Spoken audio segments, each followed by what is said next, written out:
ওই যে ফিলিস্তিনের পতাকা উড়ছে, আমরা এই পেকুয়ার ময়দান থেকে ফিলিস্তিনের সাথে, আমার ভাইদের সাথে আমরা সংহতি প্রকাশ করছি। আমরা মুষ্টিবদ্ধ হাতকে উপরের দিকে করে আওয়াজ করে আমার সাথে সাথে পড়ুন, ফ্রি ফ্রি আল আকসা। একজন ভাই আমরা বাকি থাকবো না। হাত উঁচু করে প্যান্ডেলের সামনে পেছনে আকাশ বাতাস মুখরিত করে আওয়াজ করে পড়ুন, ফ্রি ফ্রি আল আকসা। আওয়াজ তুলে পড়ুন, free free Al Aqsa, free free Al Aqsa. Palestine will be free from the river to the sea.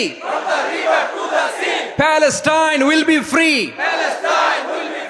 Free free Al Aqsa. আল্লাহ আমার আল আকসার ভাইদেরকে মুক্ত করুক। মক্কা মদিনায় যে যেমনি আমরা নামাজ পড়ি, ওই পবিত্র মসজিদের পাশে যেন আমরা নামাজ পড়তে পারি। আল্লাহ